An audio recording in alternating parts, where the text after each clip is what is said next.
Banaskantha LCB PI એવી દેસાઈની સૂચનાથી સ્ટાફના પીએસઆઈ એસ.જે. પરમાર, રાજેશકુમાર, મુકેશભાઈ ભરતજી સહિતનું સ્ટાફ અમીરગઢ પોલીસ સ્ટેશન વિસ્તારમાં પેટ્રોલિંગમાં હતા।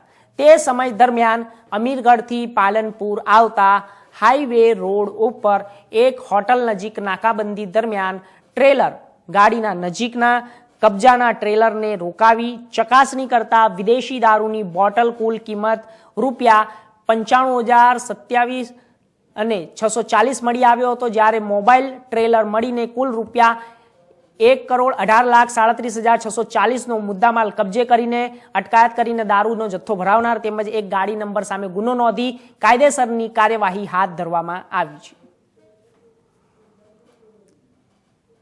બનાસકાંઠા જિલ્લા પોલીસ એલસીબી દ્વારા આજે બનાસકાંઠા જિલ્લામાં અત્યાર સુધીનો હિસ્ટ્રીનો સૌથી મોટો કેસ કરવામાં આવેલો છે। આ જે દારૂ જે છે એ તકરીબન કુલ મુદ્દામાલ સાથે 1 કરોડ અને 15 લાખ રૂપિયાનો થાય છે। જેમાં જોવા જઈએ તો દારૂની કિંમત જ 95 લાખ જેટલી છે તથા ટ્રેલરની કિંમત છે એ આશરે 21 લાખ જેટલી ગણીને કુલ મુદ્દામાલ 1 કરોડ 15 લાખ રૂપિયાનો થાય છે।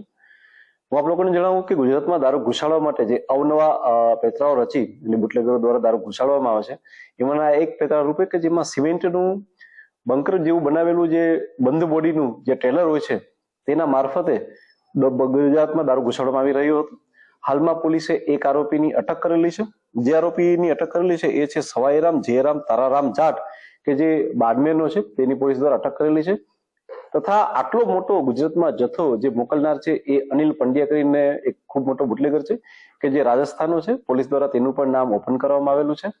આ સિવાય પોલીસ દ્વારા આરોપીની અટક કરી અને ત્યારબાદ એનો રિમાન્ડ લઈ આગળ દારૂ એ ગુજરાતમાં ક્યાં પહોંચાડવાના હતા એ પ્રકારનું પણ તમામ નેટવર્કને પોલીસ દ્વારા જે છે એ છૂટું પાડી દેવામાં આવશે અને તમામ આરોપીઓ પર કડકમાં કડક કાર્યવાહી પણ કરવામાં આવશે।